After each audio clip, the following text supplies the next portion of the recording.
குர்ஆனிலே பாதி குர்ஆன்கள் ஓதப்பட்டு முடிக்கப்பட்டிருக்கிறது. குர்ஆனுடைய நடு எழுத்து என்று சொல்லக்கூடிய வல் யதலத்தஃப் என்ற வார்த்தையும் இடம்பெற்றுவிட்டது. இரண்டாவது 10 துவங்கிவிட்டது. அல்லாஹுடைய பாவ மன்னிப்பு, அல்லாஹுடைய அருள் இறங்கக்கூடிய இந்த சிறப்பான இரண்டாவது 10 அல்லாஹு தஆலா நம்முடைய பாவத்தை எல்லாம் மன்னிப்பானாக. மிச்சமுள்ள குர்ஆனையும் முழுமையாக ஓதுவதற்கும் கேட்பதற்கும் உண்டான தௌஃபீக்கை அல்லாஹு தஆலா தந்து அருள் புரிவானாக. இன்றைய தினம் சூரத்துல் கஹஃப் என்ற ஒரு சிறப்பான அத்தியாயத்தை ஓதிருக்கின்றோம். மீதமுள்ள 2 சஃபுகள் நாளை தொடரும் இன்ஷா அல்லாஹ்.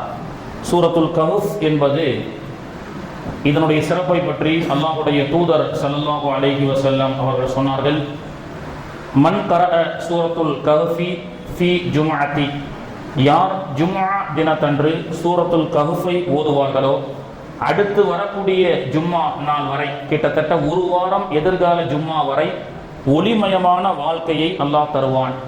ஆபத்துகளை விட்டும் அல்லாஹ் பாதுகாப்பான். மன சஞ்சலங்களை விட்டும் அல்லாஹ் பாதுகாப்பான். உலகத்துல ஒரு பிரச்சனை வந்த பிறகுதான் லபோ திபோன்னு அடிச்சுப்பாங்க. உலகத்தினுடைய சட்டங்களும் அப்படிதான் சொல்லும். ஆனா அல்லாஹ்வுடைய தூதர் மட்டும் நமக்கு உலகத்துல ஒரு பிரச்சனை வருவதற்கு முன்பே அந்த பிரச்சனைக்கு உண்டான தீர்வை அல்லாஹ்வுடைய தூதர் அவர்கள் நமக்கு சொல்லி கொடுக்கிறாங்க. இந்த ஜுமாவுடைய தினத்தன்று ஓதக்கூடிய இந்த சூரத்துல் கஹஃபை அல்லாஹு தஆலா ஆயுரிலே நாம் கடைபிடித்து ஓதக்கூடிய பாக்கியத்தை தர வல்ல ரஹ்மான் தௌஃபீக் செய்வானாக. சில பள்ளிவாசல்ல ஃபஜர் தொழுது முடிச்ச உடனே இந்த ஆவூர் கோவிந்தக்குடி பக்கத்தில் நான் தராவி தொழு வைக்கும் போது அந்த ஊர்லாம் பழக்கம் இருக்கு. ஃபஜர் முடிச்சதற்கு பிறகு யாகப்பா நகரில் கூட ஓதுறாங்கன்னு நினைக்கிறேன். ஃபஜருக்கு பிறகு சூரத்துல் கஹஃப் இமாம் ஓதுகிறார்கள்.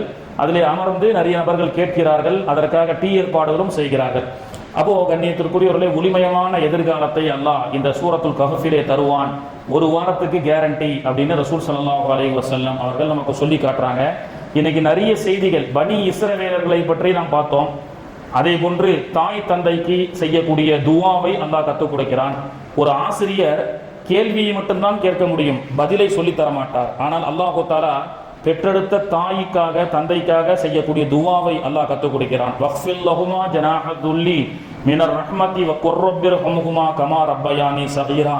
ரப்பனா, யா அல்லாஹ், சிறு வயதில் இருக்கும் பொழுது என் மீது என்னுடைய பெற்றோர்கள் எவ்வளவு கருணையோடு எங்களை பார்த்து எங்களை வளர்த்தார்களோ அந்த கருணையை அவர்களின் மீதும் யா அல்லாஹ் இறக்கி வைப்பாயாக என்று துஆ செய்வதற்கு அல்லாஹு தஆலா கற்றுக் கொடுக்கின்றான். அல்லாஹுடைய தூதருடைய தர்பாரிலே ஒருவர் முடமான தன்னுடைய தாயை தோளிலே சுமந்து வந்து, அல்லாஹுடைய தூதர் அவர்களே, என்னுடைய தாயை தோளில் சுமந்து தவாஃபும் சஅயும் செய்து உம்ராவை நிறைவேற்றிவிட்டு வேர்வை சொட்ட சொட்ட அல்லாஹுடைய தூதரிடத்தில் வருகிறார்கள். ஒரு உம்ரா என்பது நம்மளுக்கு நடந்து நாமளே நடக்க முடியாது. கிட்டத்தட்ட ஒரு 5-6 கிலோமீட்டர் வரும். தவாஃப் என்பது ஒரு 7 சுற்று, சஅய் என்பது ஒரு 7 சுத்து. இந்த தவாஃபையும் சஅயையும் கால் நடக்க முடியாத தன்னுடைய தாயை தோளிலே சுமந்து கொண்டு உம்ராவை நிறைவேற்றிவிட்டு அல்லாஹுடைய தூதரிடத்துல வேர்வையோடு வந்து, அல்லாஹுடைய தூதரே, என்னுடைய தாய்க்கு நான் செய்ய வேண்டிய பணிவிடையை நான் செய்து விட்டேனா? என்னுடைய தாயை நான் சுமந்து கொண்டு உம்ரா செய்துவிட்டு வந்திருக்கின்றேன் அல்லாஹுடைய தூதரே அப்படி என்று சொல்லும் பொழுது அல்லாஹுடைய தூதர் அவர்கள் சொன்னார்கள், ஏம்பா, நீ உன்னுடைய தாயை சுமந்த அந்த வலி இருக்கிறதே, அது உண்மையில் கஷ்டம்தான். ஆனால் இந்த சிரமத்தை விட உன்னுடைய தாய் உன்னை நிறைமாத கர்ப்பிணியாக இருக்கும் பொழுது அவள் ஒரு 8 வைக்கும் பொழுது அவருக்கு ஏற்பட்ட வலிக்கு இது சமமாகாது என்று சொன்னார்கள். தாயினுடைய துஆவை கொண்டுதான் மனிதர்கள் உலகத்தில் கண்ணியத்தோடு வாழ முடியும். தாய் இல்லாதவர்களுக்குத்தான் அந்த தாயினுடைய அருமை தெரியும். இன்னைக்கு நாட்கள் வேகமாக ஓடிக்கொண்டே இருக்கிறது.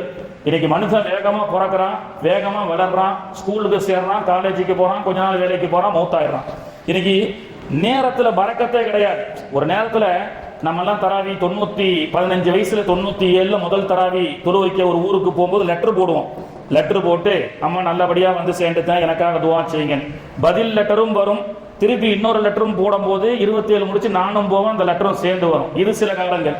பிறகு பள்ளிவாசலுக்கு வந்து தராவிக்கு வரும் பொழுது ஒரு 18 வயசு இருக்கும் பொழுது நம்ம பள்ளிவாசல்ல டெலிஃபோன் இருக்கும், பிபி நம்பர். ஏதாவது பள்ளிவாசல் பக்கத்தில் இருக்க நம்பரை கொடுத்து, அம்மா அந்த நம்பர்ல தான் இருக்கிறேன், ஏதாவது அவசரம்னா கான்டாக்ட் பண்ணுங்க என்ற சொல்ல காலம் போய் இன்னைக்கு நேரடியாகவே போன்ல பேசக்கூடிய அந்த வாய்ப்பு இருக்கிறது. ஆனால் என்னுடைய தாய் இன்னைக்கு ஹயாத்தா இல்லை, அவங்களோட பேசக்கூடிய இல்லை. அவங்களுக்காக துஆ செய்யுங்க இன்ஷா அல்லாஹ். தாயுடைய துஆ என்பது ஒரு மனிதனை இல்மாலும் உலகத்திலே மேம்படுத்துவது என்பது அல்லாஹ்வுடைய தூதர் அவர்கள் நமக்கு சொல்லிக் கொடுக்கிறார்கள். அப்போ காலம் என்பது வேகமா போயிட்டே இருக்கு. ஒவ்வொரு வருஷம் ரமலான பாருங்க, இந்த வருஷம் ரமலான் 10 நோம்பு எப்படி போச்சுன்னே தெரியல. காலையில சகர் செய்யற மாதிரி இருக்கு, இஃப்தார் நேரம் எப்படி வருதுன்னு தெரியல. முன்னாடிலாம் அசர் தொழுதுட்டு 1.25 ஜூஸ நடந்துகிட்டே ஓதுவது உண்டு, அல்லது யாருடைய பாடம் கொடுப்பது உண்டு. அரை ஜூஸ் ஓதுனோடனே மகரிப் ஆயிருது. இப்போ நேரத்தில் வரக்கத்தில் கியாமத்து நாள் நெருங்கிருச்சு, கியாமத்து நாள் நெருங்கிருச்சு. அல்லாஹ்வுடைய தூதர் அவர்கள் சொன்னார்கள், வருடம் ஒரு மாதத்தை போன்று செல்லும், ஒரு மாதம் ஒரு வாரத்தை போன்று செல்லும், ஒரு வாரம் ஒரு நாளை போன்று செல்லும், ஒரு நாள் ஒரு மணி நேரத்தை போன்று செல்லும், ஒரு மணி நேரம் ஒரு நிமிடத்தை போன்று சென்றுவிடும், ஒரு நிமிடம் ஒரு செகண்டை போன்று சென்றுவிடும் அப்படின்னு அல்லாஹ்வுடைய தூதர் அவர்கள் சொன்ன அந்த மாதிரி ஒரு பரக்கத்தில்லாத நாட்கள் வந்துவிட்டால் கியாமத்தினால எதிர்பாருங்கள் அப்படின்னு அல்லாஹ்வுடைய தூதர் அவர்கள் நமக்கு சொல்லிக் கொடுக்கிறார்கள். கண்ணியத்திற்குரியவர்களே, இன்னைக்கு பாருங்க, ரமலான்ல மட்டும் அல்லாஹ் ஒரு பரக்கத்தை வச்சிருக்கான். இன்னைக்கு இங்கிலீஷ் மாசத்துல 33 வருடங்கள் இங்கிலீஷுடைய கணக்கின்படி வந்தா ஒரு வருஷம் எக்ஸ்ட்ரா நோன்பு வரும். 99 நினைக்கிறேன். ஒரே வருஷத்துல 2 நோன்பு வருது. ஜனவரியில ஒரு ஜனவரியில ஒரு பெருநாள், நவம்பர் டிசம்பர்ல ஒரு பெருநாள். நம்ம கணக்குப்படி பார்த்தா 27வது வருஷம் தான் நம்ம கணக்குப்படி, என்னுடைய வயசு கணக்குப்படி தராவி. ஆனா அந்த வருஷம் 28 வருஷம் ஆகுது. 33ல ஒரு வருஷத்துக்கு பிறை கணக்குல 10 குறையுதா, 10 12 குறையுதா? இந்த 12 எல்லாம் சேர்ந்து 33 வருஷத்துக்கு பிறகு ஒரு வருஷம் எக்ஸ்ட்ரா கிடைக்கும். அப்போ இங்கிலீஷ் மாதத்தை தாண்டி அல்லாஹ் தஆலா இங்கிலீஷ் மாசத்துல 33 வருஷம் அவர் ஹயாத்தா இருந்தா அவருக்கு ஒரு நோன்பையும் அல்லாஹ் எக்ஸ்ட்ரா கொடுக்குறான். ஏன்னா பரக்கத்தில், அதனால ஒரு நோன்பு எக்ஸ்ட்ரா கிடைக்கட்டும்னு சொல்லி ஹிஜ்ரத்துல ஒரு ஆண்டு எக்ஸ்ட்ரா நோன்பு நமக்கு கிடைக்கிற சோதனை. கண்ணியத்திற்குரியவர்களே, உலகத்துல நாம வாழுகின்றோம். யாருக்கும் ஆயுட்காலங்கள் நிக்க போறதில்லை. வேண்டுமென்றால் சும்மா ட்ரெஸ்ஸிங்ஸ் எல்லாம் பண்ணிட்டு எனக்கு இன்னும் 25 வயசே ஆகுதுன்னு 40 வயசு வரைக்கும் பர்த்டே கொண்டாடிட்டு இருப்பார். என்ன வயசு தான் ஆகுது? இன்னும் 25 வயசு தான் ஆகுது. நம்ம தமிழ்நாட்டு மக்களிடத்துல கேட்டா உங்க வயசு என்னத்தா? 35 நடக்குதுதா, 40 நடக்குதுதா அப்படின்னு சொல்றோம். நம்ம ஏஜ் இஸ் வாக்கிங் அப்படின்னு பேசிட்டு இருக்கோம். வெளிநாட்டுக்காரங்க இங்கிலீஷ்காரங்க கிட்ட போய் கேட்டு பாருங்க, ரோமர்கள் கிட்ட, how old are you? 45 running அப்படின்னு சொல்லுவான், 35 ரன்னிங் அப்படின்னு சொல்லுவான். நாம நடக்குது தான் சொல்றோம், இங்கிலீஷ்காரன் என்ன சொல்றான்? ரன்னிங், ஓடுது. the age is not a walking, the age is a running அப்படின்னு சொல்றான். ஆனால் அதையும் தாண்டி இன்னைக்கு கார்ப்பரேட் உலகம் வயசை the age is flying, பறக்குது. மாசத்தை குறைச்சிட்டானா இல்லையா? 30 நாளைக்கு ரீசார்ஜ் கொடுத்துருந்தான் தான், இப்போ ஒரு மாசம் என்பது 28 நாள் கார்ப்பரேட்ல, நாளை குறைச்சிக்கிட்டே போறானா இல்லையா? அப்போ நாட்கள்ல பரக்கத்தில்ல, குறைந்த நாட்காலங்கள்ல மனுஷனிடத்துல இருந்து எப்படியெல்லாம் சம்பாதிக்கும் என்ற திட்டத்தை கார்ப்பரேட் போட்டுட்டு இருக்கிறாங்க. இந்த மாதிரி காலங்கள் யாருக்காக நிக்க போறதில்ல. ஆனால் 3 அதிசய மனிதர்களுக்காக மட்டும் அல்லாஹ் காலத்தை நிப்பாட்டி வைத்தான். அது குர்ஆன் சொல்லக்கூடிய வரலாறு. ஒன்னு, ஈசா அலைஹிஸ்ஸலாம். நாளைக்கு அவங்களுடைய வரலாறு இன்ஷாஅல்லாஹ் மரியம் என்ற தலைப்புல பார்ப்போம். அவங்களுடைய வயசும் ஹோல்டு செய்யப்பட்டு வைத்திருக்கிறது. இன்னொன்று, இன்னைக்கு ஓதப்பட்ட அதிசய மனிதர்கள், புக்த் நசர், சிபகத் நசர் என்று பைபிளிலே சொல்லப்படக்கூடிய புக்த் நசர் என்ற ஒரு மாமன்னன் ஈராக் தேசத்தை மையமாக கொண்டு ஆட்சி செய்தான். அவன் எவ்வளவு கொடுமையான ஆட்சியாளர் என்று சொன்னா, டைம் பாஸுக்கு கொலை செய்யறான். போற வழியெல்லாம் எந்தெந்த ஊர் இருக்கோ எல்லா ஊரையும் அழிச்சிட்டு இருப்பான். அவ்வளவு பிரம்மாண்டமான படைப்பு அவனுக்கு அல்லாஹ் கொடுத்தான். அவன் மிகப்பெரிய விரோதியா இருந்தான். அவன் தான் பாலஸ்தீன்ல வந்து அட்டூழியம் செய்த யூதர்களை அடித்து எல்லாத்தையும் அரெஸ்ட் பண்ணி ஈராக்குக்கு கொண்டு போனான். அது ஒரு பெரிய வரலாறு. பாலஸ்தீனுக்குள்ள ஜெருசலம் சொல்றாங்க இஸ்ரேலியர்கள், அவர்கள் பாலஸ்தீன்ல வருவது ஹராம் அப்படின்னு இன்னைக்கு ஓதப்பட்ட ஆயத்து சொல்லி காட்டுகிறது.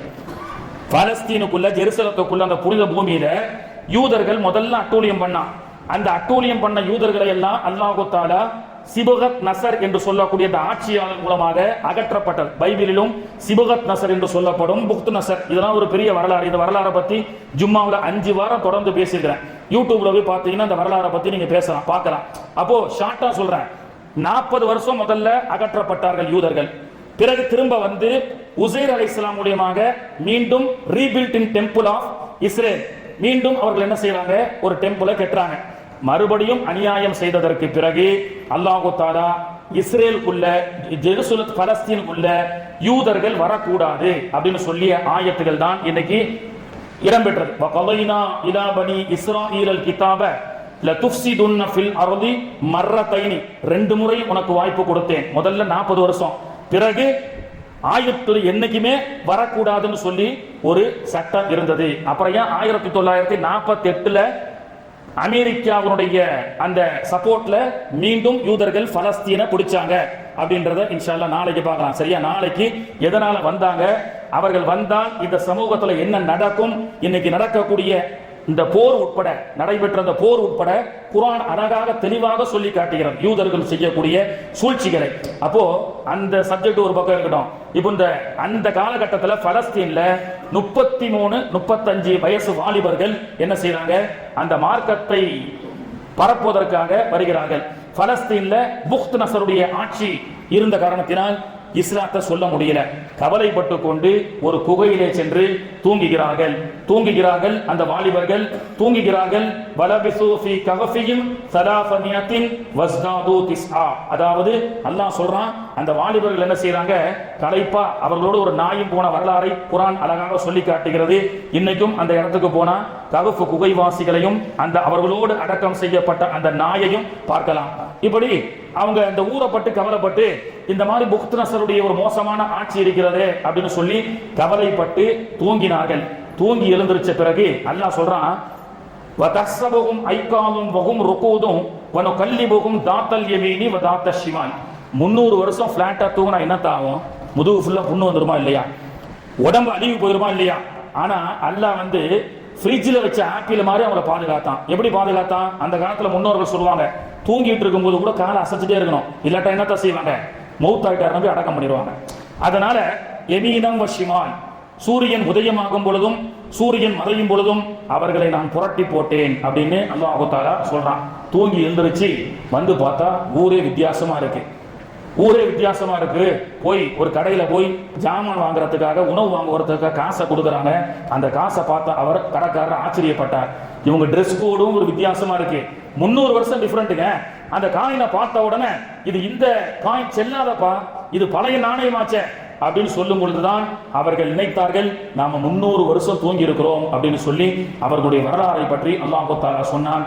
அதுல பள்ளிவாசல் திறப்பு அன்னைக்கு நான் சொல்லப்பட்ட ஒரு ஸ்ட்ரக்சரை பற்றி சொல்லி கொடுத்தேன். பள்ளிவாசல், நம்முடைய பள்ளிவாசலுடைய இன்னொரு பரக்கத்து என்ன, பக்கத்துல நல்லடியார்கள் மருகூம்கள் துயில் சாய்ந்து கொண்டிருக்கின்றார்கள்.